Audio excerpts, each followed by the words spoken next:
What's cracking? It's your boy Noel G in the house. Check it out, man. You watching HustleTown Network. That's what's up. Don't change that dial, because if you do, I'm going to come through. Turn your speakers up on another HustleTown Network interview with Jessica Jeanz on 97.9 The Box. Hey, what's up? And you're watching another HustleTown Network interview. And our next guest, we have actor Noel G in the building. Thank you for being here. What up, what up? It's all love, man. Thanks for having me. I appreciate it. Yeah, thank you for stopping through. So, mandatory, man. It's when they stop asking for you, you got to worry. Right? Yeah. So what brings you to Texas? So I came out here for the car show. It was Import Official. It was like a Fast and Furious car show, so it was off the hook. A lot of people came out, supported. All of Texas was there pretty much. It was packed. That's what I came out for. We do Fast and Furious car shows.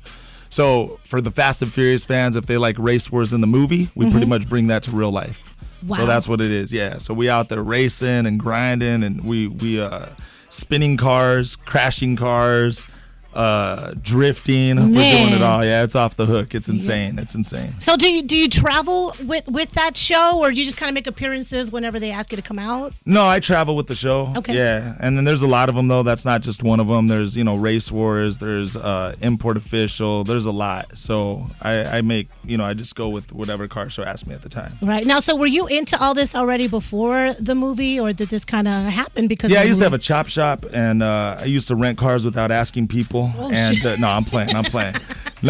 But no, I was always into cars, straight up, straight out, But Fast and Furious, not gonna lie, got me more into cars than I already was, because I started finding out more about them than I already knew. Right. So it just got a lot crazier. And once you start talking to the professionals and the people who are doing it for life, as opposed to just a hobby on the side whenever you can get to it, and you started learning more and more about it, it's just a rush, you know what I'm saying? Yeah. I love it, man, personally. It's crazy how we do it out there, I mean, we're shutting down freeways to race, we shutting down streets to race, and we just going for it. Wow. Yeah, and it's every man for themselves. Like, if you crash, ain't no one stopping for you. We moving on, so it's crazy. It's insane. Yeah, incredible. So now, for somebody who missed this last, big show that you were at, is it coming again next year?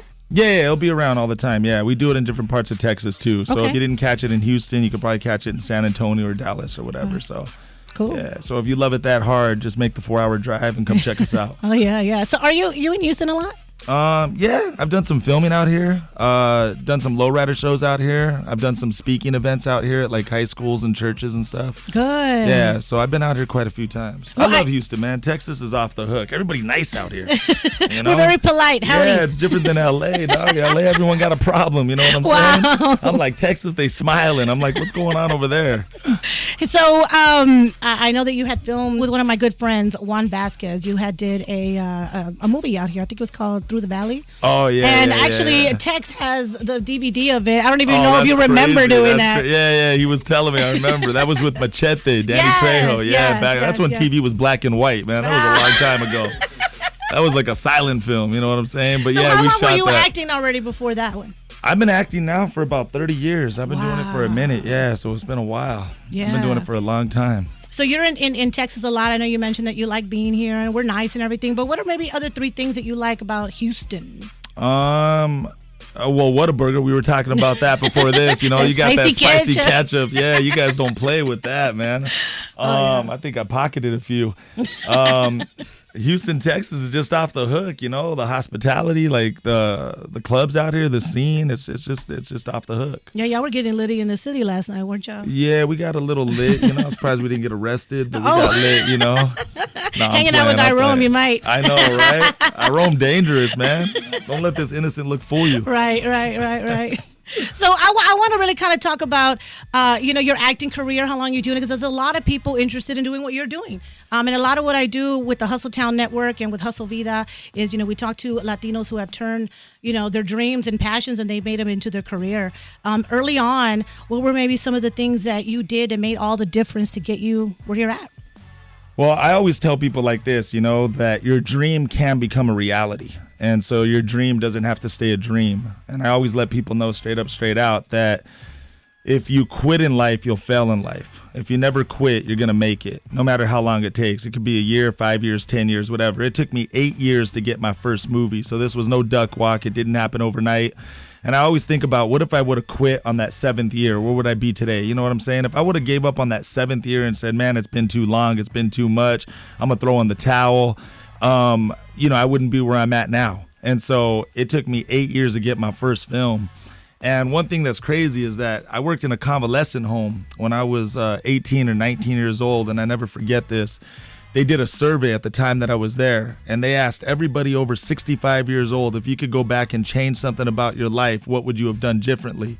And over 83% of the people said that they would have took more risks and more challenges in their life, because now they're 65 and older wondering, could I own that limo company? Could I have written that book? Could I become that rapper? Could have I become that actor? Could have I owned that business? Could have I started that clothing line? And so, you got to take risk. You got to challenge yourself. You got to be a go-getter. You got to be a daredevil. And that's why I always tell people the only way that you can fail in life is if you quit in life. So, and nothing could stop passion. Like, straight up, man, if you're passionate about something, it has to happen for you no matter how long it takes. And the last thing I would say too is this, is it's just kind of funny because a lot of people, they quit on their dream. And this is nothing new, but I just like to reiterate it. They say all the best businesses and all the best ideas are in the cemetery, because those are all the people who quit on their dreams and they didn't bring them to life. And so if you want to know where all the best dreams are at, all the best books are written, all the best movies are at, all the best rappers are at, they're in the grave because they quit and they gave up. And that's why nowadays, it's so crazy. People are committing suicide because they see no hope, no hope ahead. They see no future for themselves, and people are taking themselves out, and it's getting crazy. And so I always tell people like this, sometimes you got to be your best cheerleader. You got to be your best motivator to yourself. Screw what everybody else says, because you can't let someone tell you who you are. You got to know who you are. You feel what I'm saying? So nobody could tell me I'm not this, that, or the other, because I know who I am. I own that. You feel me? So I always tell people, man, if you do not see yourself being successful, you will never be successful, because you don't see it in your own life. If you don't see yourself owning a business, you'll never own a business, because you don't see yourself owning a business, and so on and so on. And that goes for anything. Like, if you don't see yourself being a doctor, then you'll never be a doctor, because you don't see yourself being a doctor. So I tell people, man, you got to push hard, because this world right now, we live in a gimme world. Everyone wants everything on a silver platter, and it's getting rougher, man, with the social media and the computers taking people out. You got to get more clever, and you got to fight harder and harder and harder. So that's how I say it. You know what I'm saying? Yeah. So what were maybe the early obstacles that you had, getting in those 7 to 8 years that you were, not getting where you wanted to get? What were some of those obstacles? I had a lot of obstacles, I was in an acting class, and the way that it got started was I was taking an acting class for 8 months, and I never forget, I started finding myself becoming a professional student instead of a working actor. There's a big difference. And that's when I was working all kinds of odd jobs. I was working at Burger King, Olive Garden, Toys R Us, Denny's. Like, I did it all, man. I delivered pizzas. Like, I had 9-to-5s before the acting was able to be my career only. And so what ended up happening was, I never forget, one day I told the acting teacher, I said, hey, check this out, man. I said, I need to talk to you after class. He's like, what's up? I said, I can't keep on taking your classes and paying for these acting classes if I'm not getting a damn job. I go, you got to tell me what's up. And I never forget it. So when I started back in the days, there was no social media, no emails, no none of that stuff. You had to put your picture in an envelope, mail it in. Wow. But what happened was, there was this book, and it was called The Agencies. And I never forget this. In this book called The Agencies, under each agency that it had in this book, in big black bold print, it said absolutely no phone calls or personal deliveries. So my acting teacher said, you got to look at that in a different way. He goes, you know what that's really saying? He goes, that's saying that if you don't think you're good enough, don't walk into that office. So that made me think. So one day I got that book, and I got all the agencies on the same boulevard from lowest address to highest address. And I just walked up in their office and said, what's up, man? My name's Noel G. I'm trying to be an actor. I need an agent to represent me. And as quick as I walked in, that's as quick as some people kicked me the hell out. But there were some other agencies that said, man, I like your courage. Man, that's pretty confident and bold just to walk in the office and say you need some representation. You know what? Because you did that, let me see what I can do for you. And before you know it, I got an agent. I started getting jobs. I had students in the classroom asking me, how the hell you on a commercial? How the hell you on a movie? And I was like, because I had to do something about it. So you got to be clever and strategic on how you move. And you got to gain favor with people and have people like you and know that your word is valid and that you're trustworthy. And, I know this is going to sound corny, whatever. When someone asks for an inch, give them that mile. And the reason why is because when someone sees that you're not a problem, that you're more so a problem solver, then they just like you.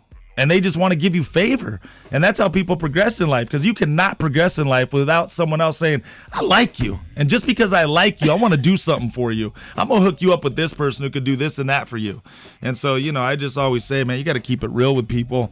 I never forget, I remember one time I was on a movie set, and I was just nice to the wardrobe girl. Wasn't flirting with her, wasn't trying to hit on her, nothing. She was fine, she was proper, but I wasn't doing none of that. I was just being a cool dude. And I never forget, 2 weeks into it, when I was coming back for the wardrobe, she goes, man, you're funny. I like you. She goes, I'm going to tell my dad to give you a bigger part. And I was like, who the hell's your dad? She's like, the executive producer of the television show. And I was like, what? And I was like, all right, cool. And she's like, I just like you because you were being so nice to me. Wow. But the point is you never know who's who. You know what I'm saying? The reason why she was the wardrobe girl is because she had an old school dad. The dad said, I'm not going to give it to you. You're going to earn it. And then you're going to, work your way up and like that.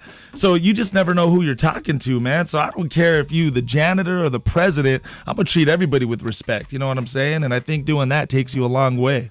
Word. That's what's up. Let's talk about your upbringing. I don't really know what city you're from now you what get hood personal, you're from. Let's talk about it. No, go ahead. I told you to die. Put on the scuba gear. Let's go. So I didn't grow up poor, to be straight up, straight out. So my dad and my mom, they were the only two to move to California to start a living. So this is kind of, a crazy story, but true story. I can't even make this up. But my dad and my mom were the only two to move to California to start a living. So I never in my life met my mom's side of the family or my dad's side of the family. Wow. I got no cousins, brother, sister, nieces, nephew, uncle, aunt, grandma, grandpa. I have no family, straight up, straight out. My parents left me when I was 13. I don't blame my mom at all. My dad is the one. But anyways, long story short, that's a whole nother story, so I won't get into that. But my dad was a miserable guy. His life was work, television, work, television, work, television, hated his life. He would always go to work, come home and watch TV, same routine. He had a millionaire best friend that he knew out of the company that he worked at. And my dad's hobby on the side was he was a scuba diver, he was a fisherman. And this guy told my dad one day, he said, hey, you want to go sailing around the world with me on this boat, but if you come with me, you can't bring your kid with you. Kid you not, as God is my witness, no Disneyland fairy tale story. My dad came home to a 13-year-old kid, gave me $500 and pretty much said, good luck. I call it the 2 weeks of hell. I went from having a middle-class home, toys in my room, clothes in my closet, food on the table, all the way up to the age of 13 years old. I kid you not, with God as my witness, within 2 weeks, from all that to nothing but the clothes on my back, no family to call, living in the streets with $500 in my pocket. That's where my journey started. So I became a street pharmacist. Then I was a part-time mover. We used to move things from like other people's houses to like where we were at. I learned how to rent cars without asking people. Did all kinds of stuff. And I did the couch tour. Went from friend's house to friend's house to friend's house. That ran out. Slept in laundromats, slept in donut stores. Times I didn't have a place to sleep. When I was 15 years old, I met this girl, and this girl told me one day, she goes, how come you always wear the same clothes and I never seen where you live? I ain't gonna lie, I ain't gonna front. I'm on radio, I'll put it out there. I was 15, I broke down, I started crying. I said, I'm homeless, my parents left me. Her dad was a pastor for a church, and he said, hey, you can live in this house, but if you live here, you gotta hear the word of God. I said, homie, I hear the word of anything. I just need a place. You know what I'm saying? Homeboy could have been whatever. Right. So next thing I know, I was living in this house. She wanted to be an actress and the whole Hollywood deal. I never thought a day about it. I was running the streets, acting a fool. I was 15 years old with my tough know-it-all attitude. Couldn't tell me this from that. And what ended up happening was, long story short, she wanted to be an actress. And one day she asked me to go to this acting class with her. And that's how I went, because I always thought that if I pissed her off, she'd go to dad, have me kicked out of the house. And I was so happy to have a roof over my head, I pretty much kissed butt because I wanted to stay in a home. Yeah. So I was just whatever with her. So I was like, all right, I go to this acting class. So I went to this acting class, and I ain't even gonna front. When I was at the acting class, I thought everybody was like dorks and nerds, and I was like the only street kid up in there. And so I started talking smack. Right place, right time. Never thought about acting a day in my life. And how many people here know you got to be either Latino or 80 years old, close to death, to win the lottery? Right. So I was in this acting class, and right place, right time. Never thought about acting a day in my life. A producer came up to me and said, "Hey, you're funny. You want to be in a Taco Bell commercial?" I thought he was on some BS. I gave him my number. 2 weeks later, I ended up being on a real set doing a Taco Bell commercial at the age of 15 years old. Wow. So the way that they pay you for acting, and I didn't know this at the time. I was ignorant to this stuff at the time. So the way they pay you for acting is every time they show the commercial, you get a check. And I didn't know that at the time. So picture if they show the commercial 15 times in one day, that's 15 checks. You feel me? And I thought it was a computer mess up. But I was cashing them because I want to be a good citizen, do my part for the community, right? How much was it? I thought it was a lot I went from nothing to pretty much bling bling overnight. Woo. So what ends up happening, I was making all this money for this commercial. The commercial ran for almost close to like 6 to 8 months, maybe a year even. They even turned it into a radio spot. So I was getting all this money. It was for the Superfish tacos back then. This was 30 years ago. And long story short, I was making money like this. So I called up the producer, because everything started getting a little weird now because I was getting check after check after check, and I really actually thought I was breaking the law. I was ignorant at the time. I didn't know about residual income. I thought it was like you have to work to get paid, work to get paid, work to get paid. I didn't know anybody. I didn't know. So I called up the producer and I said, hey, why I keep on getting paid for this commercial? And he goes, no, that's the way actors get paid. I said, what? I said, well, damn, I want to be an actor. How you make money like that? And these checks were clearing. You know what I mean? And so that's how it started. So then I took it a little more serious and I was like, yo, let me get into an acting class. Let me do this and that. And that's how it popped off. Wow. So did you already kind of maybe have it naturally? I mean, because... Yeah, naturally, because what happened was when I told the guy I want to be an actor, he liked me. He's like, I'm going to hook you up with a manager friend of mine who's in the business. So I went and hooked up with this manager friend. I went in cold turkey. I didn't know what the hell I was doing. I was like, what's up, man? I'm here. Your homeboy sent me to you. What's up? What do we do? He saw me. He liked me. He was vibing with me, whatever. And then everything I got sent out on was Gangster 1, Trigger, Cholo 2. I'm like, damn, fool, I thought I was here to act. You know what I'm saying? I was like, I get paid to play me. You know what I mean? Yeah. So, I mean, I've been to college once. I had to drop somebody off. But, so I was just tripping out. I was like, damn, this is how it works. So that's what happened, man. And then acting became a career. So for the first 7 years of my career, I did industrials. And what industrials are is like, let's say, for example, you get hired for Walmart and you got to watch a security video before you get hired in the orientation. So I was the fool like stealing CDs and like toys in Walmart. And they're like, if you see someone stealing in the store, this is what to do. So I did a lot of that stuff. So wow. I played like allergy patients for like doctor offices. I even did a Burger King one where this is how you wrap a hamburger. This is how you use the register. Wow. Yeah, so I did a lot of those videos. And I was getting paid big money back then, so it was crazy. Yeah. So I was like, I'm hooked. Yeah. So I keep it 100. When I got involved, I just never made so much money so quick. I was like, damn, this is a beautiful thing, So I said, let me start trying to make this a real a real career. Right. And studying the craft and learning. Exactly, and just getting into it and digging deeper. And now it became my life, and here I am. Nice. So I want to know what it was like working on Training Day, for one. Denzel's probably one of my favorite actors. Yeah. You were able to do a part on that. What was that like, and how did you get hooked up with that? Training Day was off the chain, man. That was kind of what kicked off the roller coaster, to keep it real. So, it being one of my first movies, working with an A+ actor like that, I'm like, me? You sure you got the right number? And so, long story short, man, just working on that, it was crazy. One thing I could tell you about Training Day that's real crazy, and nobody knows this. Well, they're going to know now. But one thing about working on Training Day that was crazy is Denzel Washington got sick during the film. I was only supposed to be on that film for 1 week, 5 days straight. But what ended up happening was Denzel got sick. So he was, him being Denzel, you allowed to call in sick. Right. You one of the little guys, you can't do, you sick, your mom's dying, you got to show up. It's that serious, because they lose money and it could become a big deal. But anyways, my point, we filmed that scene 7 weeks in a row. It was a 7-day shoot and we shot it every Monday. So we shot it Monday, left the stage the same, shot it Monday, left the stage the same, shot it Monday, and we did that 7 weeks in a row. So that was a very hard scene to do, Yeah, so it was a week crazy. apart like that. A week apart like that, keeping everything the same. Yeah, it was a trip. So that being my first film, you got to just flow with it. You got to just do it, whatever.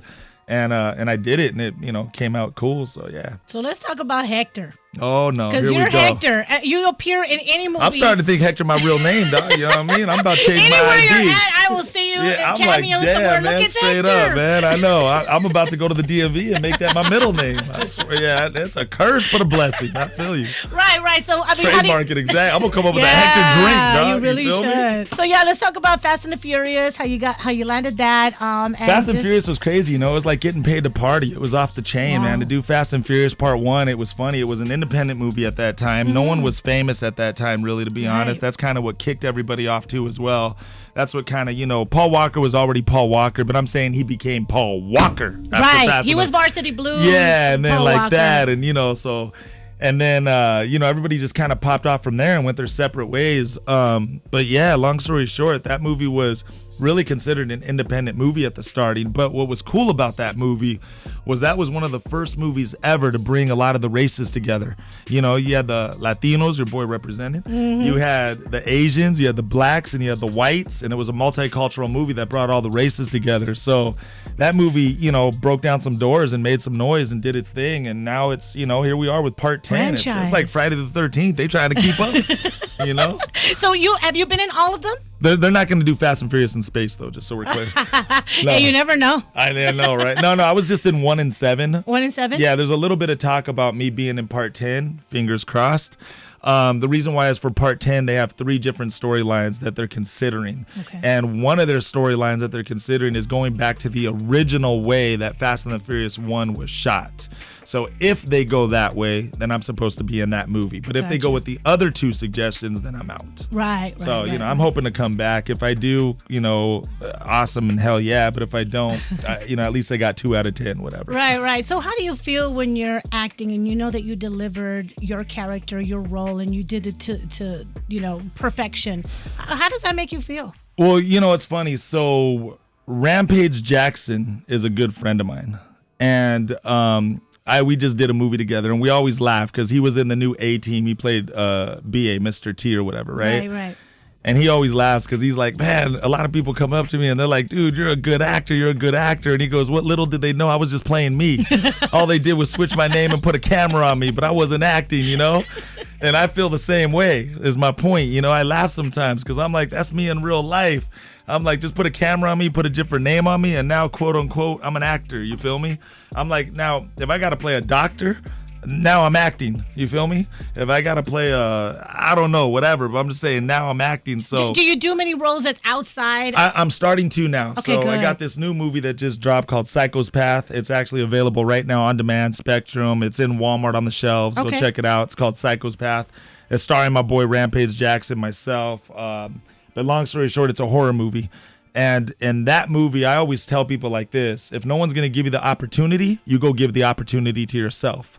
And so now I got into producing, and I'm starting to give myself my own different roles so I can branch out, because I respect actors who can, like Tom Hanks and Joe Pesci and, the Al Pacinos of the world and actors like that can go from this to that to that. You feel what I'm saying? Yeah. So Leonardo DiCaprio, killing it right now. Right. People like that. So even Kevin Hart's trying to go out of the box a little bit, So I respect that. So, I'm starting to branch out myself and do the same thing. Good. Yeah, social media changed the game now. You know what I mean? Right? Now you can run your own deal and it can be what it is, and it just changed the game. It's so oversaturated now.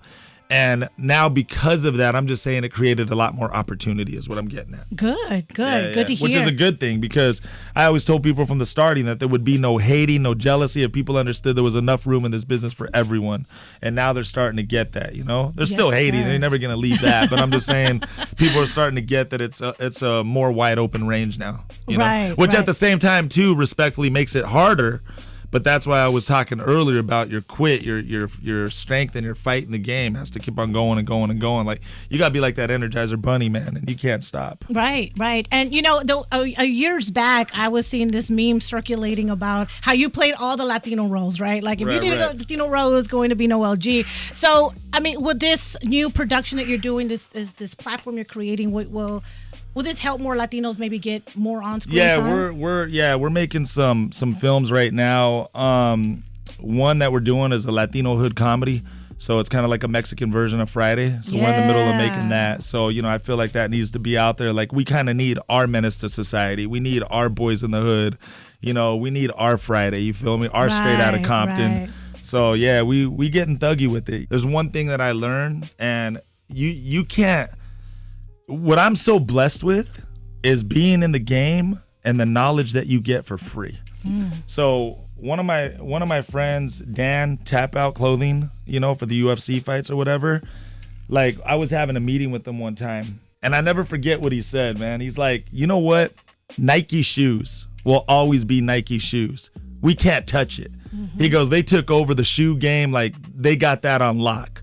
But he goes, in the UFC game, Tap Out Clothing can't be touched. He goes, we're on top there and we got that.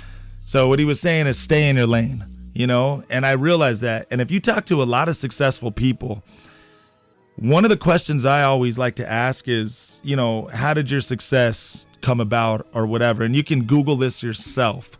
Tyler Perry, you can hear it out of the horse's mouth yourself. I take no credit for this. I'm just going to repeat it though. He said, what a lot of people do, and the problem with a lot of people, is that they have like 10 ideas and they're trying to do all 10. And he said, they got their hands in too many cookie jars. He said, the best way to do it is get the 1 out of the 10 that you believe in the most and put your 100% energy into that. And when that one pops off and becomes what it was supposed to be, what you knew what it was going to be, now you can do all the other 9 because now you on top. You get what I'm saying? Yeah. And so right now what I'm doing is, because I always tell people like this, there's a difference between focus and laser focus. If you're not a guided missile with the target, then you're not as powerful as an unguided missile. You get what I'm saying? Yeah. I think I said that backwards. I'm saying a guided missile with the target is more powerful than an unguided missile. It hits home. It really hits home that you said that. Yeah, so my point is like, and that's what I'm starting to tell myself, and I'm starting to noticing that, because I ain't gonna lie to you, like trip out. I got like 10 ideas on the plate. I want to do this. You only live once. I want to get them all out there, and I'm in a hurry. I'm like, I want to do this. I want to do that. I want to do that. I want to do that. But when you talk to a lot of successful people, and you get to pick their brain and sit with them like we're sitting right here, and like I got a friend right now. I'll give you one more example. I got a friend right now writing a book, and the title of his book is You Don't Need Film School to Make a Film, because he learned more by being on a set, working from, and not the bottom, and I give credit to my homeboy right here, the beginning, meaning that you never work at the bottom. If you were the dishwasher and you own the restaurant later, the dishwasher is not the bottom of the barrel. That's the beginning of your journey. So what I tell people like this is that you got to be laser focused. So my thing is, I have like 10 ideas that I would love to do. But right now I said, you know what? I'm a laser focus in on just one. I'm going to pop that off. And once that pops off and becomes what it's supposed to be, now I'm going to do all the other 9 like this. So easy, because I gave myself the freedom to do it. Make sense? Right. And you got the formula down for how to make that one happen. That hits and home. not only that, man, it puts you at the top of the game. And now instead of you trying to make all the damn calls and emails, all of a sudden people, and you know who to give your time to and who not, and et cetera. And you know what I'm saying? And Right. I always tell people, what's that laser focus on right now for you? Is the Latino Friday. That's the one that we're grinding with right now, that we believe is going to flood, everything else that has to happen. Any actors floating around your mind who you may? Yeah, but that's pretty much all the information I can give. I know you digging. I know you, but you got a broken shovel right now. But I'm just saying, like, that's because there's some non-disclosure letters and stuff, so I can't talk about that. But yeah, but it's also, it's on and popping. There's some big people involved, and it's in the works right now as we speak. So it's gonna be cracking. Awesome. Well, when you have it, we definitely want to. We got to get back, like my man right here. Like, we got to get our Mexican ice cube in them. We need our Mexican ice. You guys got your people, man. We need our Mexican ice cube. Damn, the black people are killing it. You know what I'm saying? Damn, even the Asians are coming up, man. Any moments, anything that you're completely just like, you know what, I made it, I'm here. This is finally happening for me. My biggest thing, to be real with you, and my biggest blessing is this right here, is helping other people. That's my biggest thing. I like to give back, and I like to motivate people, and I like to let people know that they can do it. I'm not saying that I was the craziest. I'm not saying that I was all gangster like that or whatever. But what I'm saying is I lived in the streets. I was about it. I did 4 years. I was facing 15 years, second strike, attempted murder, assault with a deadly weapon. I've been there, done that. Again, I'm not saying I'm the craziest. I'm just saying that I've been there. I've done the street life, and I was legit in the street life. And my whole point is that life right there was, was nothing to me. It was just like, it was a wake-up call. It was really when I was facing the 15 years, that was my wake-up call, and I realized in my heart, I said, this isn't really who I am or who I want to be. So I like to tell people, like, if you can get up out the streets and if I can make it, you can make it. And I mean that legitimately, but they can only make it if they believe in themselves. And I have to say this, and I'm sorry, I didn't want to go there or whatever. If they put God first, you know what I'm saying? They got to put Jesus Christ first, because what happens with people sometimes is we chase the blessings of the world. And what I've understood in life is when you chase the blesser first, which is God, the blessings of the world, they come chasing you. You don't got to come chasing them. You know what I mean? And so that's why I always tell people, God first is my biggest thing. I'm not out there saying that I'm perfect in any way, shape, or form. I'm not saying that, I'm the best example or whatever. But what I'm honestly saying is you got to get closer to God in that relationship, because he will guide you. He'll be a part of your choices and your direction and everything you do. So that's why I tell people, man, God first and the rest later, because you won't keep on chasing those blessings and you're not giving God time of day, but you want time of day from him all day long, but you ain't acknowledging him for him to acknowledge you. And that's how the relationship starts. You know what I mean? Right. So like doors are open. I just say out of before nowhere. anything else. And then, God gives you favor, you know what I mean? And that's what advances you forward. So I always put that out there too. So my biggest thing is just giving back to people, letting people know my struggles. I've been there. I know it's not easy. But if you keep on pushing forward, it's going to pop off. And I know it's it's just how much fight you have in you. It's either the world's going to win you or you're going to win it. You know what I'm saying? So any failures that you want to share with us? Any mistakes, something that you did that you were like, okay, I learned from that, but something that's, I guess, something that sticks out? Yeah, a lot. But I don't regret a lot of my mistakes because it made me who I am today. So I don't believe that you should live in regret. Now, everybody heals in their own way. And I know it takes time for, because there's some people who've been through some enormous things that is the hardest thing for them to get over. But what happens is, if you don't learn how to forgive at some point, either the other person for yourself or forgive yourself to forgive, what ends up happening is a slow hate builds inside of you. And I always tell people, and I can't demonstrate it here, but you can cuss without cussing. You know how you do it? By slamming the doors, hitting each other, breaking your plates and your dishes, because now you're at the bottom of the barrel. And now you're at the point where F it all. And one wrong decision takes down your whole life. And now before you know it, because you held that hate inside of you and you didn't learn how to forgive, maybe not only for them, but for yourself even more so. Right. Now you have something that rooted from somewhere that's been brewing for a long time. And now you're smashing windows, you're yelling at each other, you're hating each other, you're fighting privately, putting on a smile outside, you're torn up inside. And your whole life goes backwards because of one wrong decision, because you didn't learn how to attack it from the very beginning. Right. So you mentioned earlier, about... We're getting sentimental here, huh? I'm like, damn, man, I'm ready to cry, man. Like, man, I didn't even mean to go this way with it. All right. I'm sorry, I really be asking a bunch of stuff. No, dig. It's all good. You fixed your shovel eventually. Or got a new one out the trunk. Damn, go ahead. You mentioned the way that you got into acting and the way it just kind of naturally happened for you. But when did you know that, like, you know what, I'm cut out for this?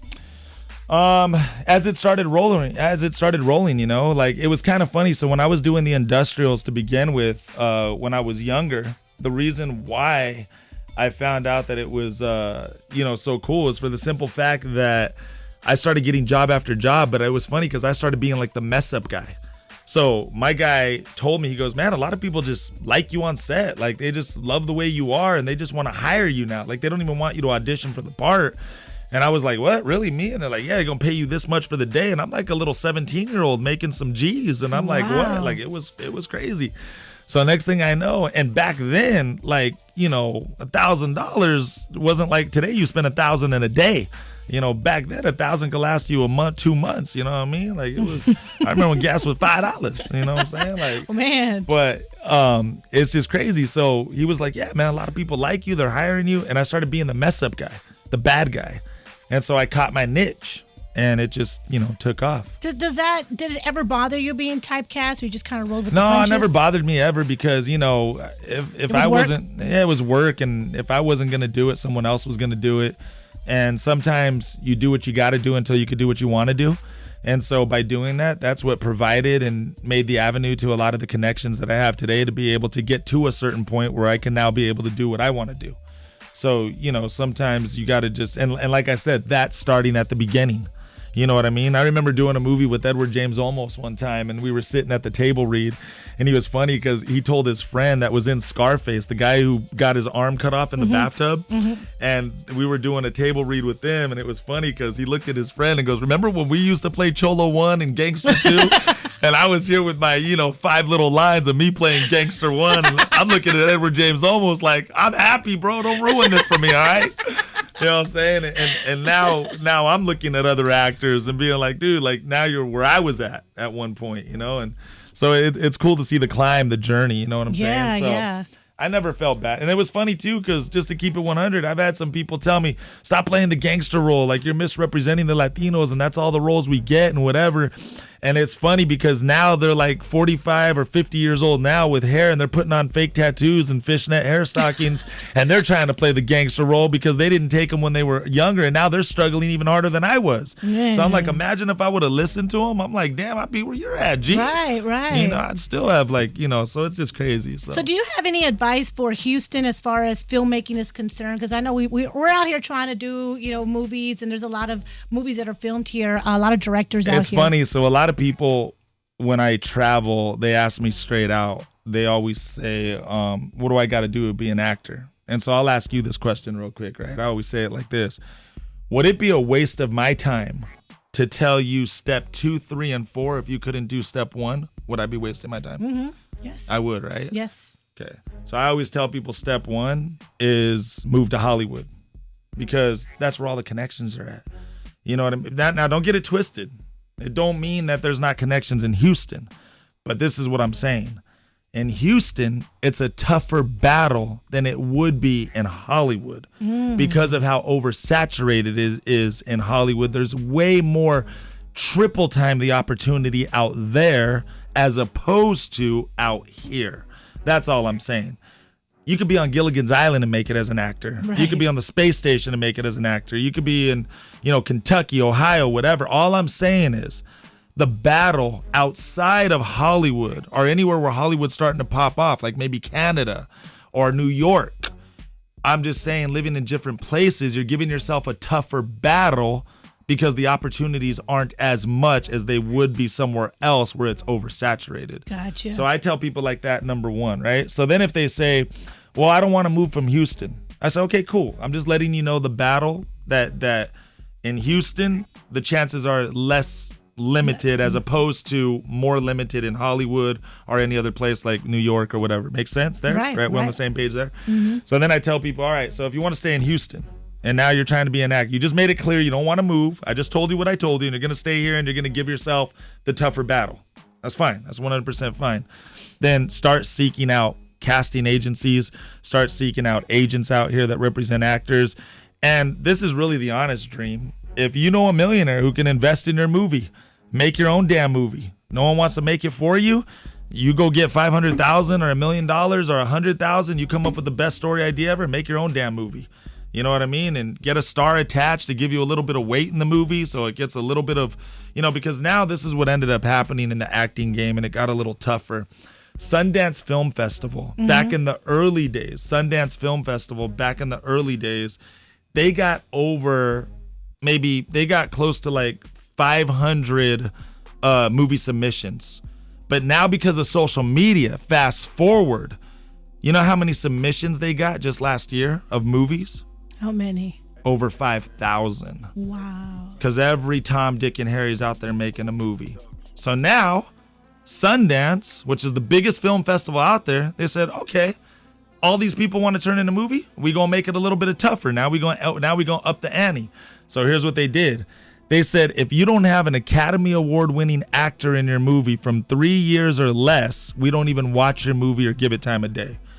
So now you, as the independent filmmaker, you gonna have to find $250,000 or $500,000 to pay that actor to be in your film. You feel what I'm saying? Yeah. They just making the game tougher and tougher. They have a saying in Hollywood, and it's kind of crazy. The saying is, you have to have done a commercial to be in a commercial. Confused, right? Yeah. They say it like that because sometimes they want people to quit because of how oversaturated it is. So the question is, well, how the hell am I in a commercial if I got to do a commercial to be in a commercial? Because there's so many people trying. They don't care if you quit. That's why your fight has to be that much harder than the next guy's. I walk into a room and I see 50 cholos who look like me, and they're only giving the part to one person. So what's so special about me than the other 50 that I get the part and they don't? That's why you have to be different nowadays. Your hustle got to be harder. Your grinder got to be harder. Your strategy has to be better. Your wisdom has to be there. Like, I'm telling you, it's but again, I never tell anybody that they cannot not make it. Anybody can make it. Everybody can make it. But my question is, how tough is your drive? How tough is your fight? How bad do you really want it? You know what I'm saying? And you'll know. You'll know by who makes it and who doesn't. It sounds a lot like the music industry. You have people that live in small Same town, game. right? Same game. You got to go where it's at. It comes in anything. Producing industry, anything. I get it, There's so many people out there, but there's a lot of projects too, and that's why I said the favor thing, because the number one thing is relationship. If you got great relationships with people and they like you, they just want to do favors for you. So the relationship is everything. You know what I'm saying? Because like I said, if have a good attitude, be nice to people. And that's the number one key to success in any business is relationship. You know what I'm saying? So yeah, and everything you said too. Yeah. Well, I appreciate all the game, all the knowledge that you gave us, the time you spent here. Tell us about your life, your story, your struggles, everything that you shared with us, man. I'm just so honored to have you here today. I can't believe I'm talking to Hector. But I appreciate you being here. Thank you. Welcome to stop by anytime. Please do when you're here back, doing, more of these car shows. Where can people see you next? What will you be doing next? Yeah, 97.9, man. Much love in Houston, Texas. It's off the hook, man. And thank you for having me. I really appreciate it. That's awesome. Always a blessing when I can do any radio show. And I always tell people like this, straight up, straight out. If you cannot give a good message to 2 people alone, you don't deserve to be in front of 1,000 people. So I never care about the numbers because that's what I truly believe, like true success first is in your heart and in your mind. That's true success first. And so that's why I always say, man, people got to put God first and the rest later. So I just wanted to end on that last note. But yeah, long story short, man, check out my new show that just dropped on Netflix, Hentified. Then you can go watch my movie, A Psycho's Path, with my boy Rampage. That's a horror movie, so that's kind of a different flavor right there. I play a police officer in that movie. I got a full head of hair and no mustache and goatee. Yeah, so I'm on a whole nother page up in that flick, So that's a role that I gave to myself to kind of play something completely different from what you've ever seen me in my life. I'll show you a picture and you'll trip out. Wait, you said the Netflix was called what? Hentified? Yeah, Hentified. Tell us about that. That's a new Hispanic show that came out. Okay. I'm in episode 4 and 7. All right. So I got a reoccurring role in there. And then Mayans, season 3. Yes. That's going to be dropping soon. So I'm back in there. Awesome. And then I got a new movie coming out with Shia LaBeouf and George Lopez. Yeah, and I'm getting ready to do one soon with Channing Tatum. So I'm excited about that one. So there's a lot of stuff happening, and then some other stuff. That's just a little tidbit right there. You got to stay tuned for more. Yeah. But if you want to keep up with me, man, keep up with me on my Instagram, actor Noel G. That will always keep you updated on my shows, events, appearances, whatever I'm doing. Even when I'm at home bored on my couch, sometimes I get into my little live moods and go on there and just start talking, acting like people are listening, and answer questions or whatever. But I think that's it. Yeah. So it's actor Noel G on Instagram. Yeah, actor Noel G on Instagram. All right. So make sure you guys follow him. Keep up with everything he's got going on. Continue being an inspiration for all of us. It was great to be able to see a movie like Fast and the Furious and to see somebody who looked like me, somebody who looked like my brother, like my cousins, and to see you representing for our people. It just means a lot to continue to do what you're doing and being an inspiration for all of us, man. Thank you so much. No, that's love, and you too with what you're doing and everything you said before. So I already know, like, it's our time, and it's coming. So the wave's gonna hit hard. Yeah, there's gonna be some whitewash on the shore. So we straight. But yeah, man, love Houston, Texas, and much love to all the fans because you guys keep us coming and going, and you guys always support. And I got to say this too. I even love the haters. Yeah. Even the people out there hating, because you guys motivate me, man. So I use you guys as fuel to be real, just to do more and strive harder. So anyways, man, I love the haters. I love the lovers. I love all you guys out there. So I just want to say what's up to the fans. Much love, much respect. And end with 97.9. And the last thing I'm going to say is this: God first, and the rest will work itself out. Much love. Peace. Thank you for being here. Follow the Hustletown Network on Facebook, Twitter, and Instagram for more episodes and exclusive content. The Hustletown Network at theboxhouston.com.